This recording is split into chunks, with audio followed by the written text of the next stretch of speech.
programs for First Chesapeake. And we're going to kind of give you an outline of what the meeting's going to be, format's going to be. We're looking at basically roughly 30 minutes of, we're going to present some of our things that we're going to be talking about. We have board members going to talk to you and so on. And then after that, it's going to be followed by 30 minutes of questions and answer period. And so we're going to keep it to an hour. So if we are going over past the 8 o'clock and we have questions left over, we're going to go through those and we'll answer those in via email to everybody. So what you do is on the YouTube side, enter your questions in the chat area over there, and we'll kind of keep up with those, and then we'll answer those on the after we're done. And then I guess we'll get started now. I'd like to introduce Leanne Scott-Boland. She's our executive director. Okay. Hi, welcome everybody. Thank you for joining us today. One of the things we wanted to start off doing is we had invited two of our new board members, or two of our new executive board members on the call today, and we invited them to say just a few words. Before I do get onto them, I do want to just tell you that I've been in nonprofits for 30 years now, and I know most of the teams and the volunteers don't see it, but we are really so fortunate to have the board that we do. We have over 15 board members. Every single one of them is dedicated, spectacular. And so we were just thrilled when Dean Roberts and Bettina Garcia Welsh agreed to become our chair and vice chair. So I'm going to introduce you to Dean first. Dean has been with us on the board for about 5 years. And I always describe Dean as something of a unicorn because Dean started off in the skilled trades, and then he became a mechanical engineer, and then he got his PhD, and now he's a marketing specialist. So find anybody else with a resume like that, right? So anyway, so I've told you a little bit about Dean. One thing that you may not know about Dean, though, and I'll just give you this little fun fact, is that Dean's favorite band is AC/DC. So for those of you who don't recognize that, look it up. And now I'm going to turn you over to Dean. Good evening, everyone. Thanks, Leanne. Leanne's asked me to just touch on two subjects. And I think she's almost answered one of them, which is why my interest in First Chesapeake. And yeah, I just connect with the mission, with my background. I come, as you perhaps can tell, I'm from England. I come from a working class background, coal miners, and my success in life, I would argue, is my STEM training, my STEM education, mechanical engineering degree, and so on. I really connect with what First does. I like it because it's solution. It's a solution, and it gives you a toolkit of ways to get through life, to solve problems, and I can connect with that. The other thing that Leanne wanted me to tell you a little bit about was that what is the role of the board, and I guess we could talk for hours on it, but clearly you don't want to hear it. So let me just say it's about governance, and governance is quite separate from management. Leanne runs the operation, and her team and the staff and the volunteers run the board. Is one of provides oversight, provides strategy, direction, is accountable essentially for the financial health of the charity. So we have the board members have a fiduciary responsibility to make sure that the charity runs to its mission and doesn't run out of money. So those are the roles of the board. Before I finish, I thought I'd just give you a snapshot of a typical meeting. This was the meeting we had, the most recent meeting, and I'll just go through some of the agenda items. Typical meeting. We normally start with what we call a mission moment.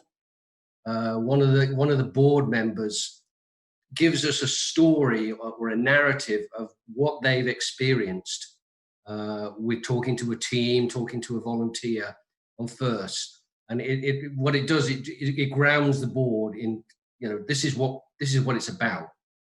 It's very, it could quite easily be detached from sitting in board meetings, but it connects you with the operation. Then we have some admin, agreeing minutes and so on. Very importantly, at the last meeting, we agreed the budget for next year. And as you can tell, as you can imagine, that's a really difficult challenge. But we are obliged to do that, to make sure we have a budget. We employ people, we have obligations, we have legal obligations and so on. And then always, we'll have Leanne report to us on how the operation's doing, and just give us the headlines. What do we need to do? And then some agenda items will be strategic. Should we allocate resources to this? Should we take resources away from that? So that gives you a flavour for what the board does, and it gives you a flavour of what I'm about, what drives me. So I'll end there. Thank you, Dean. So the next person I'm going to introduce you to is Bettina Garcia Welsh. Bettina has been on our finance committee for a number of years now. She has over 30 years experience in financial leadership. She's traveled all over the world. And when I asked Bettina what was a fun fact about her, she said, which I did not know, that her youngest son is in a band called Moen that has been traveling out in the West. And they were actually supposed to headline at the Troubadour in West Hollywood, but COVID-19 hit. So I guess, is he at home now, Bettina? No, he's still in LA. So oh, okay. Yeah, Okay. they're trying to do their music thing in a virtual environment. So So I will turn this over to Bettina now. sure. So my favorite band is Moon Tower. Indie pop rock band. So you can follow them on thisismoontower.com, free commercial. They're putting on a virtual tour this week. So trying to share their music with the world during a difficult time for everybody. So welcome everybody. Thanks for being here this evening with us. It's such an honor and a privilege to be part of this board, and just an amazing level of effort across the whole team and what we're trying to accomplish. So Leanne gave me 2 topics as well. So thanks for teeing up that organization, Dean. So the first question was sort of, why am I involved with First Chesapeake? And as someone that has 3 grown children of my own, I'm totally understand the importance of engaging children in exciting experiences to ignite passion and interest in an area where they feel empowered, productive, and a sense of a community. And having witnessed this in several of the First Chesapeake events that I've participated in as a board member, and understanding the impact of building STEM skills on the future of our children and our communities, I couldn't not be involved. Very excited to see this effort continue to grow and to solve the problems that we face today in the near term, on how to continue to grow First Chesapeake's presence in our region to help to continue to promote this wonderful activity for the youth of today that will be our leaders of tomorrow. So and so then the second topic that I was asked to share a little bit about is, and we talked about this at one of the recent board meetings too, is just, an acknowledgement of, the serious and recent events that our communities have felt recently. We equally on the board felt very impacted by this, and we thought it was important for the board to issue a statement about where First Chesapeake stands regarding equity, diversity, and inclusion. So while we believe that we are clear on what our mission is, and that's to inspire youth to build STEM skills, to become science and technology leaders, to promote spirit of creativity, innovation, and entrepreneurship of every participant, and to foster valuable life skills, in leadership, teamwork, and creative thinking, all that mission, I think we're clear on the what. we felt that it was even more important to state what we stand for and how we wish to execute this mission.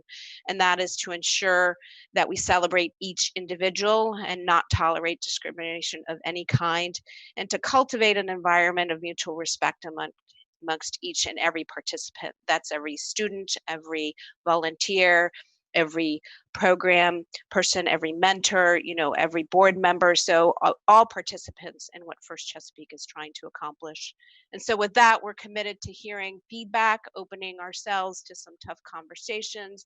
And most of all, as Dean mentioned, we're very solution oriented, finding solutions to promote greater diversity and inclusion throughout our organization and all our activities. And so we want to make sure we were clear on where we stand on that and welcome any suggestions and feedback along the way. And so with that, I'll give the floor back to Leanne.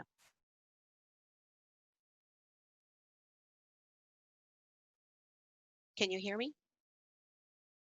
Leanne?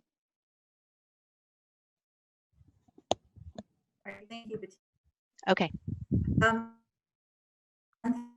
Very quick, direct. I think she's breaking up.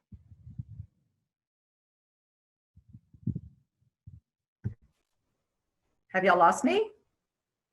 Fantastic. That's better. Matt, are you happy here or? Now we can hear you, Leanne. Okay, great. Good. So I'm going to run through just a very quick executive director's report, because I know mainly folks are going to want to hear about the program side, but I'll just give you a few updates. I did want to let you know where we ended the season financially. Since we didn't have our championship and we didn't have a couple of our events, we were able to take those funds and kind of push them into the next year. So we were able to end the year in the black, which is good. That's always good. And our sponsors stuck with us, which was great because, as you know, things changed. And so we were able to end the year on a good note. That being said, we know that we're all in uncharted waters, and we don't know what this coming year is going to bring. And we realize that this is the same for the teams as well. So one of the things that we are working on is we are trying to get some very clear language for refunds as far as First Chesapeake fees are concerned, like FTC qualifier fees, things like that. We want to try and make sure that we get that to you before you register for the season. We don't have it right now, but trust me, we are working on it, and we are aware that this is something that we need to get to you. So anyway, that's that. We understand that this is not going to be a typical season, but we are all working very hard to make sure that it is as engaging and rewarding as possible. We realize that communication is going to be key. So we are working on several ways to keep you informed, whether it's emails, social media, website, and some of you have been receiving phone calls from us because we have specific questions or things that we want to talk to you about. So we are trying to be very, very open, very transparent, and also communicate with you as best we can. We've been gathering information from HQ, from the CDC, from other organizations.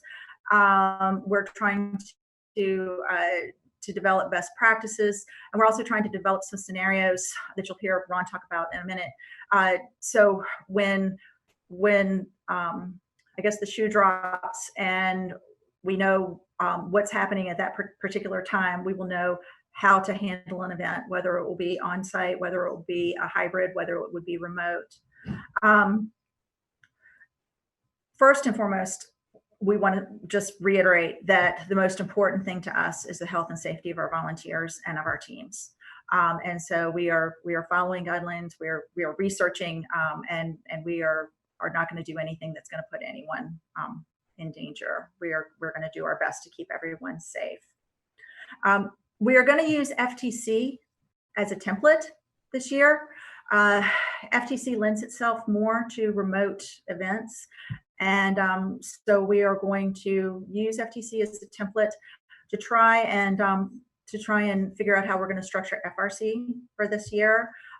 In the case that we might have to go to a different type of format. That being said, we can't guarantee anything until we hear from First Headquarters, and First Headquarters has said that they will have some answers for us probably in August.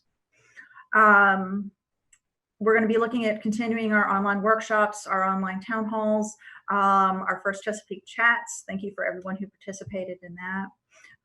And trying to incorporate these remote options into our program for this year to keep everyone engaged and informed.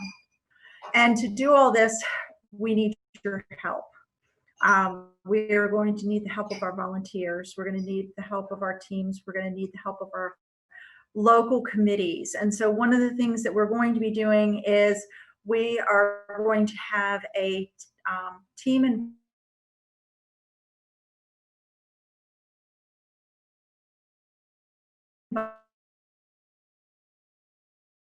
Sorry, Leanne, if you can hear me, you are potatoing again.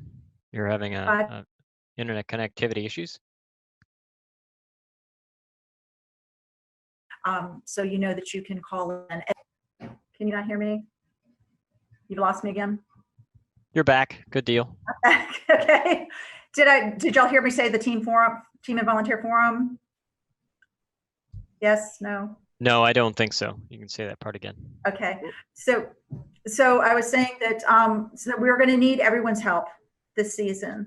And so we are going to have a team and volunteer feedback forum on July 30th at 5 p.m. And we'll be sending that information out via email, social media, and on the website, so folks will be able to, so folks can call in. We can share ideas.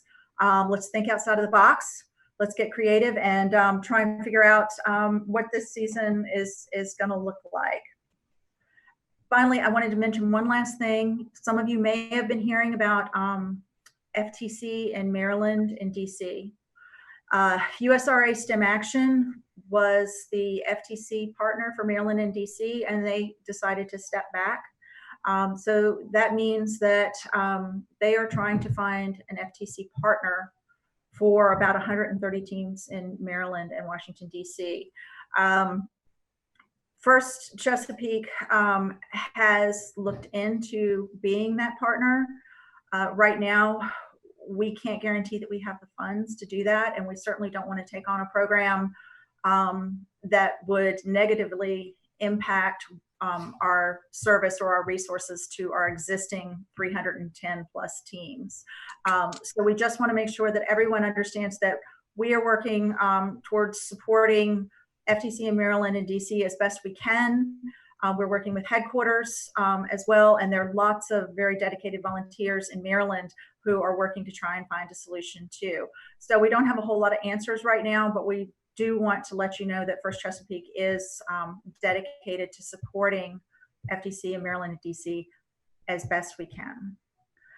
And with that, I'm going to turn you over to Ron, because I know he has all the answers that y'all are looking for.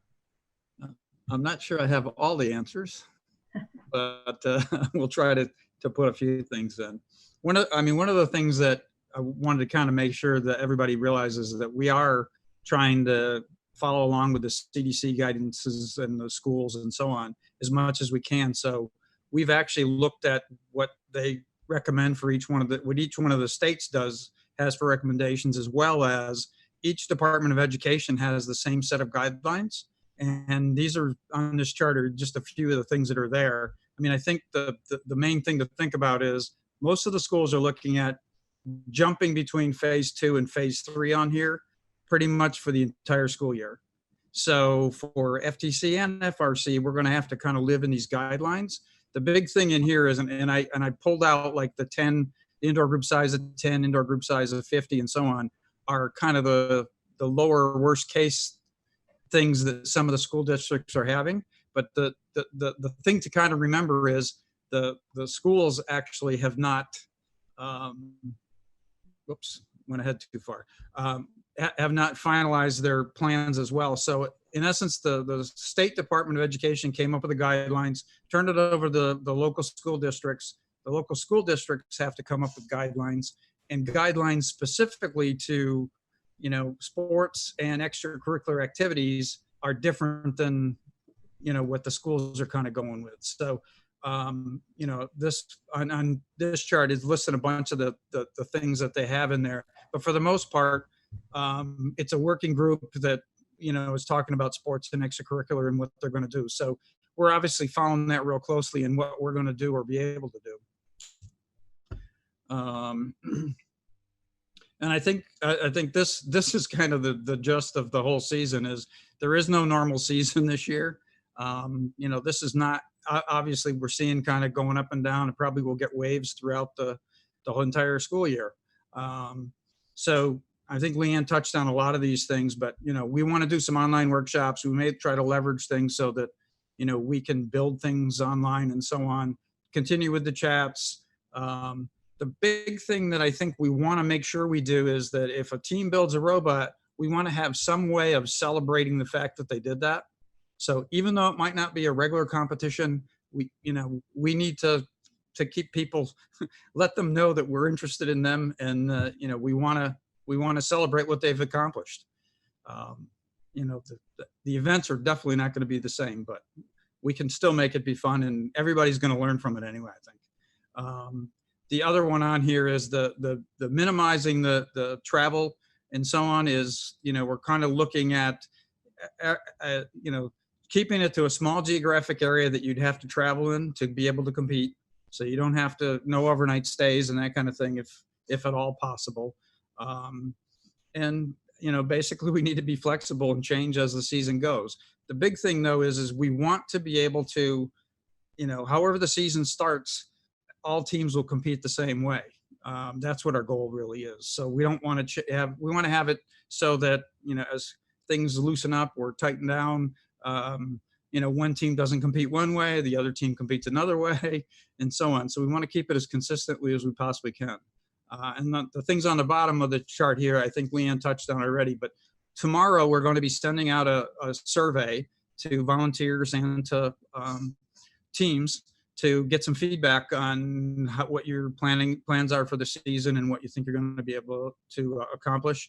And then we'll also have the follow-up meeting on the 30th that she talked about. We'll put links in those emails to that as well.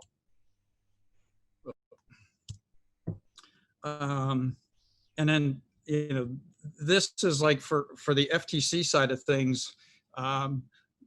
Basically what we're looking at is remote judging period. So we'll do remote judging for all events, no matter what. What we want to look for is minimal volunteers on site during any of these events that we have. And we'll talk a little bit more about that in a second. But in essence, I think what we'd be looking for is to use teams to actually provide the volunteers to do some of the things that are at these locations, and we'll do a lot more stuff remotely. And then we'll have the award ceremony. Like I said, we need to have some kind of celebration in there for what's going on in there. And then the last thing is, you know, this doesn't involve the championship thing at this time. I mean, we obviously have to reevaluate that when we get closer to the championships. This year, I'm not going to read through everything on here, but we are going to share these slides with everybody. The big thing on here is what we're kind of looking at is setting up these at different geographic locations. So most likely they won't be in schools, because most of the schools, even though they've started to have sports, and the kids practicing for the upcoming season at the schools, they have no mechanism for having any outsiders outside the school to come in. So rather than us worry about you know, those things, we'd like to get locations spread out throughout the area so that you can come in and play. It may involve, if we went into a commercial type of building, we set up a field and leave it there for a month. You do one qualifier there, you do another qualifier there a month later or whatever. So that's kind of the thinking in here. Keep in mind, I have the word draft at the top of this, because to work out these details, that's what we want to, you know, have the teams and the volunteers and such help us kind of weed this out and figure out what we can do and can't do and what people are comfortable with. That's the other part. I mean, you know, part of this would be, I think of it as like a supermarket model, where if I go in the supermarket, there's probably 50 other people in there, but I want to keep my distance from them. And I think we need to figure out how to do that and keep everybody comfortable with doing that. Okay. Now, Flipping over to FRC, and I just kind of shared this one. This is the modified version that so far First Headquarters has come up with for FRC, which is switching all of the events to single day events so people don't have to stay overnight, and keeping them geographically close. Every team going in would do 10 matches. If you had 18 teams, they're trying to say you limit people so you get 200 people in there. If we were able to do this, the 200 person limit, I think is going to be a stretch this year, unfortunately. And so, we're pushing them very hard to say, how do we run this similar to how, we just went through with the FTC piece, so that, we need to have lower limits, because 50 is probably more the limit that we're going to have to live with in these things. And then the other one to keep in mind is, we're talking remote judging on this for the entire season as well. If you look at it from a volunteer perspective, that accounts for about 1/3 of our volunteers. So that's that. I mean, this chart is basically saying, hey, we want to kind of use FTC as a pilot. We do the same thing for FRC if possible. Makes it a little harder because it's a bigger field, and finding locations. These are some of the First Headquarters saying 18 team events. They would be willing to go down to a 12 in the same kind of format, but we're saying, hey, we need to come up with other scenarios in there, work them all out, and then we'll figure out exactly what we're doing. Same thing in here. This would be, the idea would be we could pick a location, set up a field, and teams could come in there and do their that particular district event. And over, instead of it being a one-day thing, it might be a week that it takes to get everybody through it. And then we do another one. But, that way we can at least do something to compete there. And we want to keep up with streaming them. And, half the fun in a lot of these things is seeing somebody else's robot so you can copy it and learn from it. And that I guess is pretty much it. And like I say, we'll share the rest of this information out there, and then I guess we'll try to get to some questions here. And we actually have a bunch of them that came in. I guess the first one we can start with is the first question was, how diverse is the board? Because we were talking about diversity in the board. And I don't know who wants to take that. And Leanne, please chime in. I think in terms of professions, let's start with there. We have finance, marketing, young people, mature people. We have a very wide skill set. I think we have 4 women on the board, I think, which is about 1/4 of the board. I don't know offhand of ethnicity of the board, so it is reasonably. It could be better. Reflect the population of our states. But I think and we probably have some work to do. But I think it's pretty diverse. I like that the skill sets we do have are really appropriate. We have people on the board that are extremely strong advocates for teams, and we have some real strong finance, including Bettina. Some strong finance capability, marketing, and some hardcore engineers there as well. So it's a good diverse board. But in terms of women on the board and ethnicity, I think we probably have a little bit of work to do. Would that be fair, Leanne? Yes. Okay. Yeah, and I think there's from multiple ethnicities represented on the board as well. I think to that point, we should be transparent on those metrics as well. So thank you for that question. Yep. So the next question in there, and I think this is more for you, Leanne, than anybody, is the statement that you guys, that we came out with on the diversity and inclusion. Is that on the website someplace? It is supposed to be on the website. Can y'all hear me? Yes. We can hear you. Okay. we have requested that it be on the website. The people who manage our website are a little slow during the summer. It should be on the About Us page. If it's not there yet, it will be shortly. I checked earlier today. It's not on yet. Okay. And then there's another question somebody had about specifically about FTC and what the FTC format looks like. And I think I would answer that with the fact that that's what our follow-up meeting on the 30th is really about, is we want to get some of the questionnaire, the survey data back, kind of marry that together, and then we'll share that with everybody. And then we'll talk about in more detail what we think that might look like for us. The other one that came in is people asked about the slides, and yes, we're going to share the slides. Specifically, they're going to go out with we're going to actually include it with the surveys. So when the surveys go out to the volunteers and the teams, you'll get a copy of that, of the slides that we used. Next question, and this is a tough one, I guess. You know, what are other robotics programs doing during the pandemic? How is First different or / similar? And I don't know if anybody wants to really take that one, but I mean, I would say, you know, we've looked at other things in there. A lot of people are going the so-called 100% virtual route, and we're trying to. I don't think that engages enough people in it, and so our approach is to try and make it a little bit more than that, so that we get some interaction with teams get interaction with each other, and so on, in some way, shape, or form. And hence, that's why, you know, everybody's calling this we may do some more remote stuff, but not totally virtual. So I don't know if any of you others have anything to add about that. Sure. But yeah, so some of the things we had talked about was incorporating our live feed into this, instead of having just teams go in and do like a time challenge or something like that, or just go through the motions. We were trying to keep it more like a competition, where we would hopefully have remote game announcers. We would, you know, again, be able to live feed it so everybody could watch, and just keep that same, well, to the best of our ability, that same type of excitement, that celebration that we're talking about.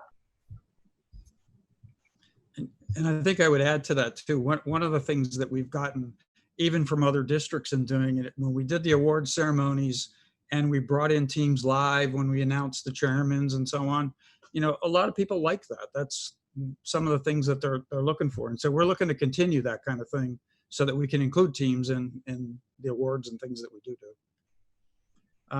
Here's a good question, is we're looking at adding FTC to our school programs. They already have an FRC team, but they're looking for additional programs because of the number of participants. And I would say, you know, go ahead and add them. I think having the FTC programs, I think that we'll have something in them. They're not going to be like normal, but I think that, you know, it's still a good thing to be able to keep the kids involved. And I don't know if anybody else wants to add to that or not. And I guess whoever asked that question, go ahead and call me and we can talk about it more. Here's a question, an FTC question. Will we restrict engineering notebooks to electronic only? I'll share with you the fact that because of the season going this way, First is actually getting rid of the engineering notebooks. They're going to an engineering portfolio. That'll be coming out in the manual the middle of this month, I think, actually. So we're not letting the cat out of the bag here or anything, but it was meant to be, the engineering notebook took too long to go through anyway. So that's what, you know, they were looking for something smaller. You'll submit that engineering portfolio online to be part of the judge process. Next question on here is specifically, how many people of color are on the board?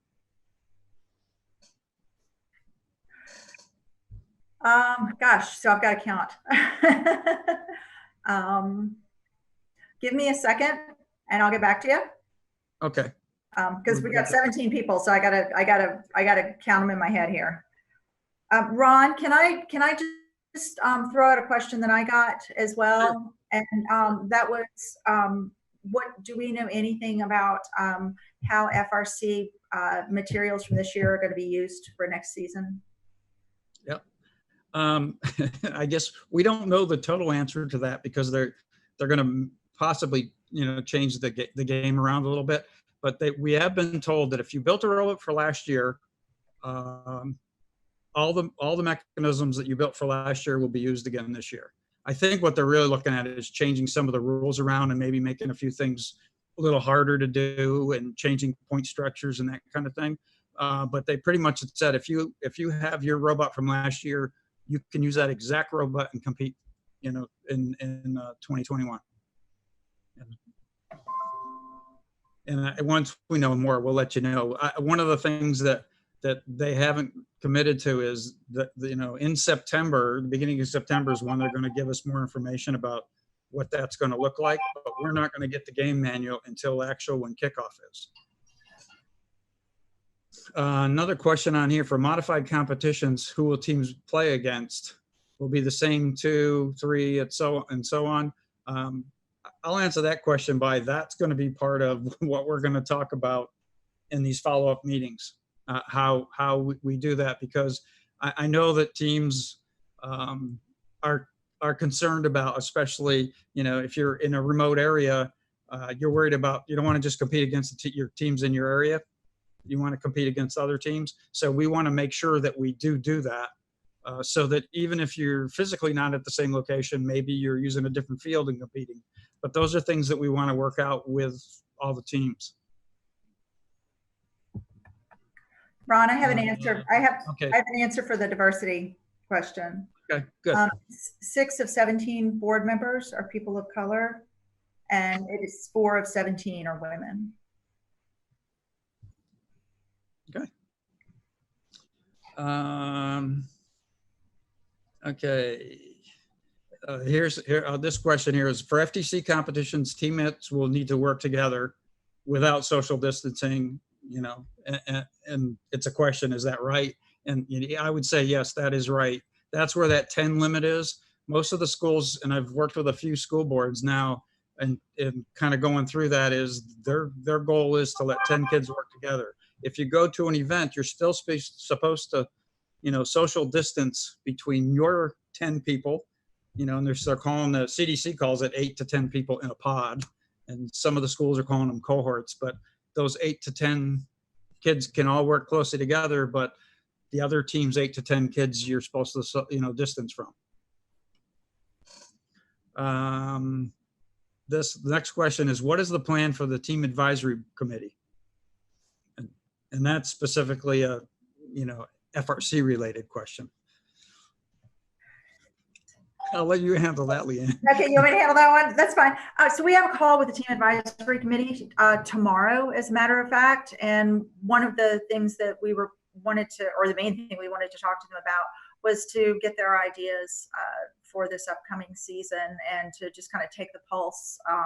We have the survey that's going out, but we're going to use the team advisory to give us an idea of what's being talked about and what the teams are thinking, kind of ahead of getting all that information back from the individuals. Okay. And here's just a thank you. Thank you for your transparency and your willingness to share what you know. I guess the big thing out there is we're trying to share what we know. We know that it's going to change, but we know we need to have plans, or, that's the only way we can actually pull off a season.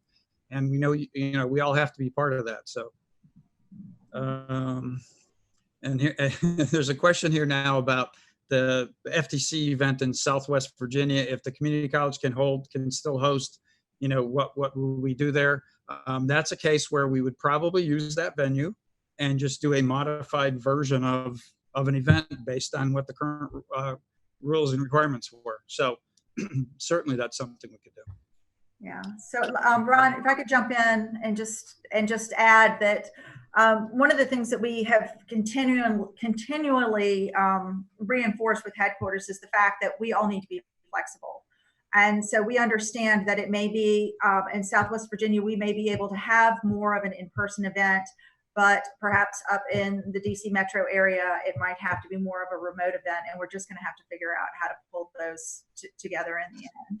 But headquarters has been hearing from us continually that we need that flexibility to make this work. Okay. And this is one we already answered, so I'm not sure how to answer this one, but for the modified competition, so who will you play against? Will it be the same 2 or 3 teams and so on?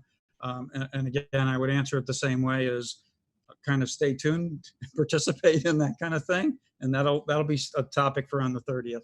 But Ron, correct me if I'm wrong, in Okay, FTC. the next thing's about fees. Do we know what the fees first will be charging for FRC? And the answer to that is no. We know that they're going to be less than the amount, but they have not set them yet. And that is the reason why First hasn't opened registrations for FRC teams, which I know has caused the problem for some of the people receiving DoD funding, because the DoD funding has to occur this month. And it's been worked out that they can take the money, you just won't see it in your dashboard. But we won't actually know what the fees are until the beginning of September. And also the same thing on that one is if we had a season that totally got shut down again, what the refund policy would be on it. I think they're leaning towards having a refund policy, but exactly what that is, we don't know that either. I'm not sure what this one means, but this question is, will First Chesapeake have fees which will be reasonable? Hopefully you think our fees are reasonable anyway. And I'm assuming that that's specifically towards the FTC side of things. If we had to shut the season down totally, I think we have to figure out the refund policy and how much we would charge. But if we're running these other events and we're, setting up venues and putting things in there and shipping things around, it's going to cost us money to get stuff out there. And we want to run it as close to a regular season as far as celebration goes as possible. So, at this point, I would say, I think our fees are reasonable, but let's put it this way. They do hold up with what most other people out there, the other districts and regions are doing.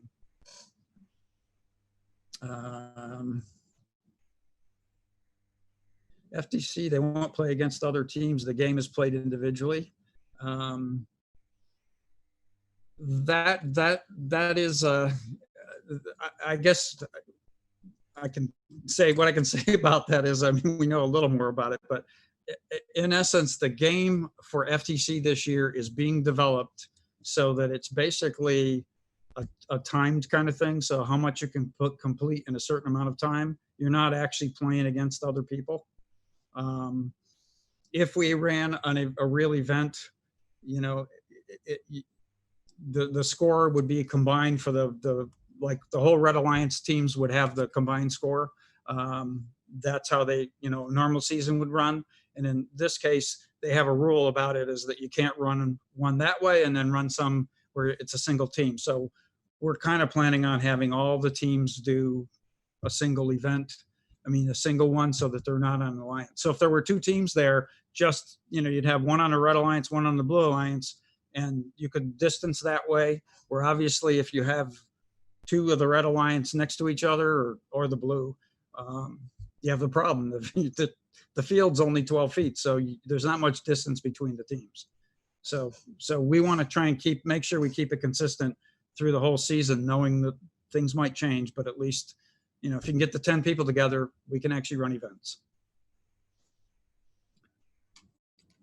Okay, so on the fee thing, I actually there was a comment on here. It's, sorry, I meant that I think it would be reasonable for you to have a fee. Thank you for that. I appreciate that. Clarifying that too. Okay, are you planning to allow parents to view competitions live while social distancing? The answer is absolutely. That's one of the things that, we want to make it as close to a regular event as we can. And we know that, if we're streaming that stuff live, one of the issues is, the dead time between, you run a match, you get 5 minutes or whatever to fix your robot in case it needs it. You run another match, and there's going to be some dead time in there. And we've talked about different ways of possibly filling that time. even if we ran 2 events at 2 different venues and we just switch between the events to fill it. But some of those things are the things that we want to be able to work out with you guys. So yeah, the having parents in there is absolutely want to do it. And also, if you're a parent and you're working with those kids, we'd love to have you be the volunteer that helps out physically at those events as well. Will you be limiting teams if they're over the 10 person limit? And the answer is yes, we'll be limiting the teams, and we'll be limiting them probably based on whatever the current guidelines are. I would say that the 10 people physically at the event would be the thing, including coaches. And then the rest of the folks watch it over streaming. And again, we want to stream these. We'll stream them on Twitch just like we do all the rest of them. That would be the plan. Okay. Any other questions coming in? That's, I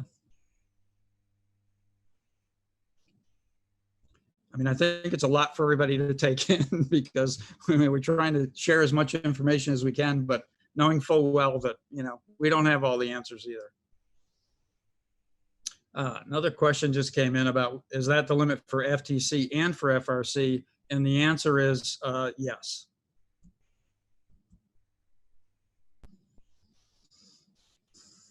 Yeah, got asked twice at the thing. So yeah, the limit of 10 is kind of the thing that, you know, I think is going to end up in most of the schools. And again, we want to try and follow the more strict of the school rules around if you're the area you're going to be competing in, just because, you know, it's only fair if we all have the same restrictions, I guess is the point.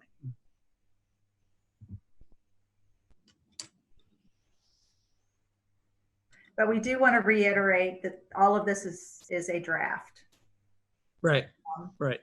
That's why draft was at the top of every So slide. yes. So if we change it and it's more than 10, that's because this was a draft.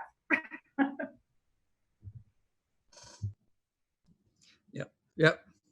The other one is if any of the people who are on the telephone, if you can unmute yourself and actually ask a question if you have any.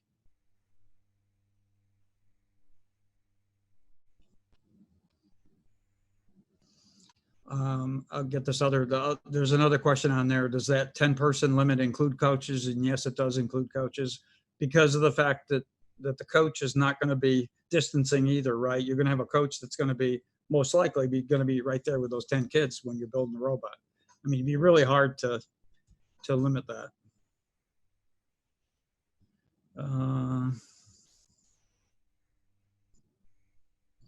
And then another question, and I'm assuming this is FTC, would you plan on having competitions in December and January, or maybe set up later towards January only or whatever?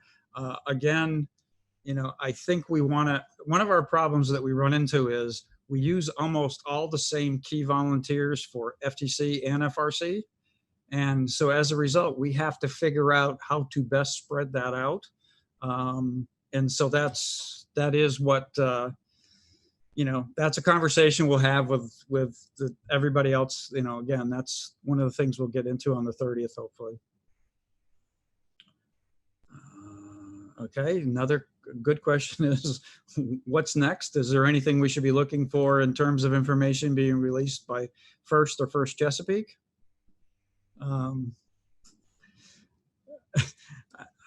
I mean, as we know information, we will release information. Our problem now, I think, is like from a school system perspective, we aren't going to know anything until probably mid-August of what their rules are as far as extracurricular activities and so on. The other thing I will say is that if you look at it in both programs, actually in FRC and FTC, about 25% of our teams actually identify as being community-based teams and not school-based. So there's another mix that's in there. And of those, the rest of them, there's probably another 10% of the rest of them that, you know, operate outside of the school, even though they're associated with the school. So those are some of the things that we have to worry about also. It's a complicated problem. Also First Headquarters is indicated that we pretty much will not hear anything definite from them until late August. Correct, Ron? Unless they've changed. That's correct. Yep. So headquarters will not be able to give us any firm answers until late August. And the other one that I think, somebody else had asked me about this, not in this meeting, but another one, is the technology that needs to be in place in order to run these things. The first headquarters pieces of it, they haven't committed to have them into place until November 1st. So, there's some things that we're gonna try and help push them along a little bit and come up with ourselves, because it's hard for us to proceed without a plan too.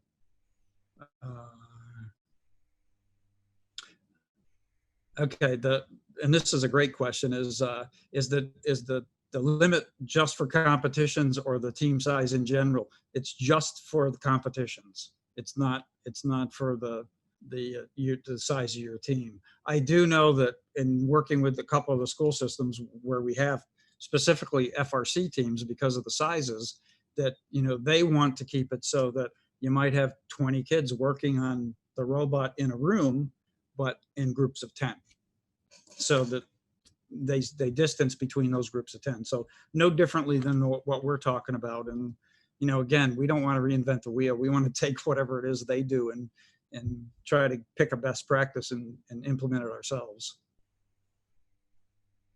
Yeah.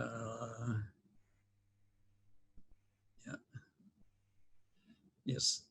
Somebody sent in something about the FTC SDK doesn't support remote diagnostics and such. And we are going to, we want to be able to support teams remotely. So does First. I think that's something that we're going to, will be a useful conversation between us and First headquarters. Would it be useful for us to let you know when our schools announce rules for extracurricular for the season? Absolutely. Feel free to, email myself or Leanne, or probably preferentially both of us, so we don't miss something in there. We definitely want to know, how that stuff goes. And then the last one is, please consider we'll probably get more already. Please consider a contact tracing policy. And yes, absolutely, that is something that's built into there. And if you get the detailed slides when you actually read them, one of the things that we have in there, I have, because I have my own FRC team also. My kids are actually worked on they're working on an application for pools, right? For swimming pools, and it's the same problem there. As if someone gets sick, you want to notify everybody that happened to be in the pool at that time to go get tested. We need to do the same kind of thing. So when people coming and going from a venue, we need to know who came in contact with whom. So yes, we definitely want to do that. With limited sizes, would it be possible to use VR for tech supported events? Absolutely. Again, that's a question for when we get more into the details of this. But yes, we want to, we've kind of talked amongst ourselves and a few other people with it, and talked about, having like a support kiosk that you went to, and that's how you interacted with folks. So yes, we're certainly open to everybody's ideas and trying to figure out what the best one is. We definitely don't have all the answers, and we got a lot of smart people out there, that's for sure.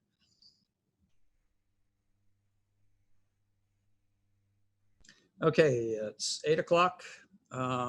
It looks like we have a few other questions out there, and we'll get those answers to those. We'll get them together and get the answers and email them out to everybody on there. And again, for volunteers and teams, be expecting a survey coming out tomorrow with details about the next meeting in it. And we'll publish that as well on online, like we do all the rest of the stuff. Right. And just a reminder to those of you, if you do want to get in touch with us, if you do have a question, if you do have an idea, go to firstchesapeake.org and go to it's about us, and you'll see a staff listing, and it has our phone numbers and our email addresses, so you can reach out to us that way. Okay, nice. We got a bunch of thank yous out there for doing this. So We appreciate everybody coming on, and like I say, we look forward to hearing from all of you. Thank you. Thank you. Thank you. Be safe. Yep.